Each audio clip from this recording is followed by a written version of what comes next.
Hello, je suis Corinne Huette de bossthemath.com. Aujourd'hui, on va parler de vecteurs collinaires. Je vais t'expliquer ce que c'est et on va voir comment déterminer si des vecteurs sont collinaires. C'est parti, on y va. Alors, c'est quoi des vecteurs collinaires? Eh bien, deux vecteurs non nuls U et V sont collinaires. Ça signifie qu'ils ont la même direction. C'est-à-dire que si je les dessine, ils vont être portés par des droites qui sont parallèles. Et alors, cela équivaut à dire qu'il existe un réel K tel que V est égal à K fois U. Par exemple, ici, sur mon petit dessin, on peut voir que le vecteur V, alors déjà, comme il va dans le sens contraire de U, il sera égal à moins un nombre fois U. Et comme on a l'impression que c'est égal en longueur à 2 fois le vecteur U, eh bien je vais dire que V est égal à moins 2U. Et là, tu vois une relation de ce type-là, V égale K fois U. Ça symbolise des vecteurs qui sont collinaires. Alors, on va un petit peu plus loin dans une base du plan. Si j'ai un vecteur U de coordonnées xy et un vecteur V de coordonnées x', y', je vais définir le déterminant de ces deux vecteurs. Il s'agit du nombre que je vais noter det de UV. Pour que ce soit plus commode, je vais écrire les coordonnées de mes vecteurs ici entre deux barres. Donc, je vais d'abord mettre xy qui sont les coordonnées de U et x', y' qui sont les coordonnées de V. Et donc, le nombre en question, c'est la soustraction des produits en croix. On commence toujours en haut à gauche. Ça va donc nous faire x fois y' moins x' fois y. C'est ça le déterminant des deux vecteurs U et V. Alors, à quoi ça sert? Eh bien, voici un critère de collinéarité très utile qui va nous dire que les vecteurs U et V dont on connaît les coordonnées sont collinaires si et seulement si leur déterminant est égal à 0. Donc ça, c'est un critère très pratique. Lorsqu'on ne voit pas directement qu'ils sont collinaires sur leurs coordonnées, eh bien, on va calculer leur déterminant. Et s'il est nul, les vecteurs seront collinaires. Voici un premier exercice dans lequel on nous donne un vecteur U et un vecteur V avec leurs coordonnées et on nous demande si ces vecteurs sont collinaires. Tu peux mettre la vidéo sur pause quelques instants pour traiter cet exercice et je te dis à tout de suite pour le corriger. Alors, pour chacune de ces questions, on va essayer de voir si on a une relation du type V égale K fois U ou alors le contraire, U égale K' fois V. K et K' sont des nombres réels. Dans la question 1, on voit ici que pour passer de moins 2 à 6, il suffit de faire x3. Et cela se vérifie également pour passer de 5 à 15, on doit faire x3. Donc, on a une relation entre ces deux vecteurs qui est la relation suivante. V est égal à 3 fois le vecteur U.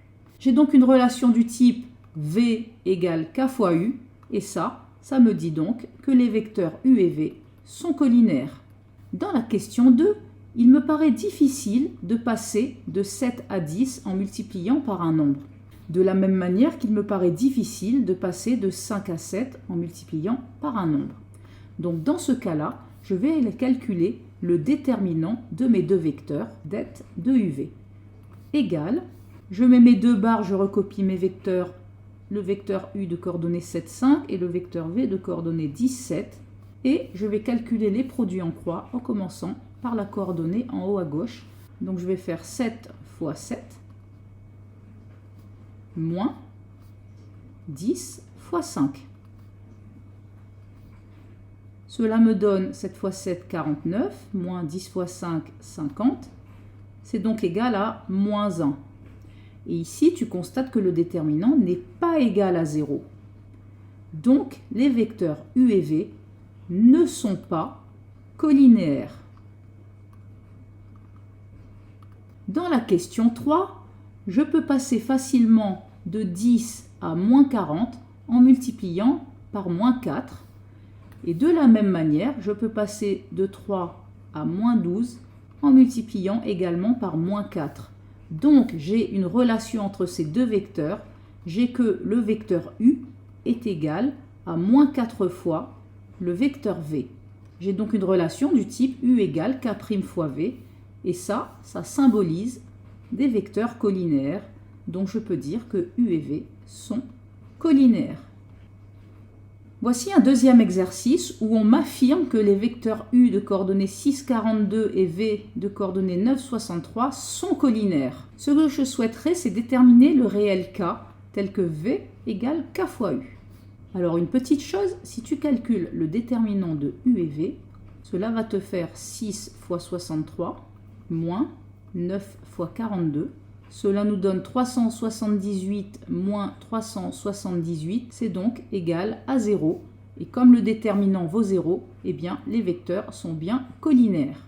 Alors, je sais que V est égal à K fois U. Donc si je prends les coordonnées de U et que je multiplie chacune d'entre elles par K, je vais obtenir les coordonnées de V. J'ai donc par exemple pour les abscisses, 6 fois K égale 9. Et si je résous cette équation, je vais trouver K égale 9 sur 6. Je peux simplifier cette fraction, je vais trouver K égale, je simplifie par 3 sur 2. Tu peux vérifier que 42 multiplié par 3 demi, eh bien ça fait 42 divisé par 2, 21 fois 3, c'est bien égal aussi à 63. Donc finalement, j'ai trouvé le réel K et je peux conclure que le vecteur V est égal à K fois, c'est-à-dire 3 demi, fois le vecteur U. Dans l'exercice 3, on a un vecteur U, un vecteur V, dont les coordonnées comportent un réel X. Eh bien, je veux déterminer ce réel X afin que ces deux vecteurs soient collinaires. Pour cela, je vais déjà calculer le déterminant de U et V. Il est égal à, je mets les coordonnées de U ici, moins 3 et x plus 4, les coordonnées de V ici, 11 et x, et je procède au produit en croix en commençant toujours par la valeur en haut à gauche. Cela me donne moins 3 fois x, donc moins 3x, moins 11 fois x plus 4. Je vais développer tout ça, cela me donne moins 3x, le moins 11, on fait une distributivité, donc moins 11x et moins 44. Finalement, je regroupe mes x, moins 3x, moins 11x, cela me fait moins 14x, moins 44. Alors ensuite, je vais dire que U et V sont collinaires si et seulement si leur déterminant det de UV est égal à 0. Et donc, ceci équivaut à dire que moins 14x moins 44 est égal à 0.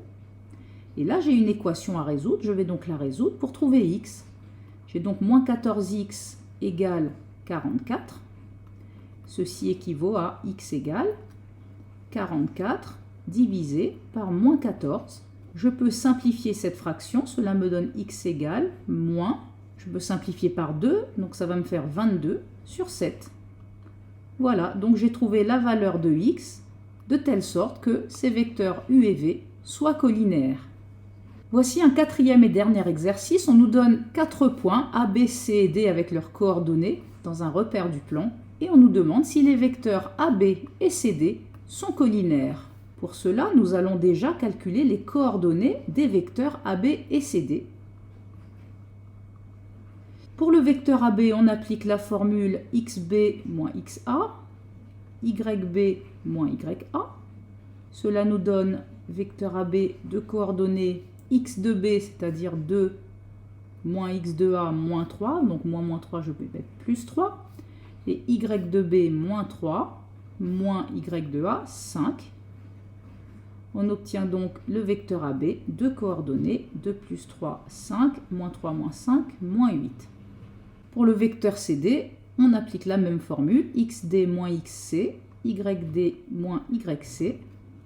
Cela nous donne en remplaçant xd moins 6, moins xc moins 1, donc moins 1 je vais mettre plus 1, yd moins 2, moins yc moins 9, donc moins 9 je vais mettre plus 9.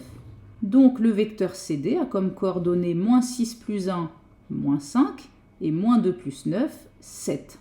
Maintenant, j'observe si ces deux vecteurs sont collinaires. Pour cela, je vais essayer de trouver une relation du type CD égale K fois AB. Alors, on peut voir déjà directement sur leurs abscisses que pour passer de 5 à moins 5, on multiplie par moins 1.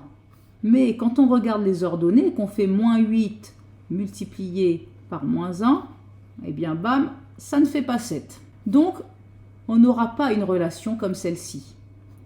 Alors pour le rédiger, on peut dire que on a 5 fois moins 1 égale moins 5, mais quand on fait avec moins 8 fois moins 1, c'est égal à 8, et donc on ne trouve pas 7, c'est pas égal à 7.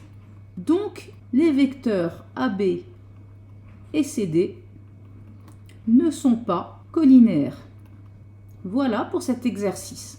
Et bien voilà, tu sais désormais ce que sont deux vecteurs collinéaires. Je t'invite à poursuivre ta réflexion en allant voir la vidéo suivante qui va t'expliquer dans quel cas on va utiliser la collinéarité des vecteurs. Je te dis à la prochaine vidéo et je te remercie d'avoir suivi celle-ci sur bastetmath.com. Bye!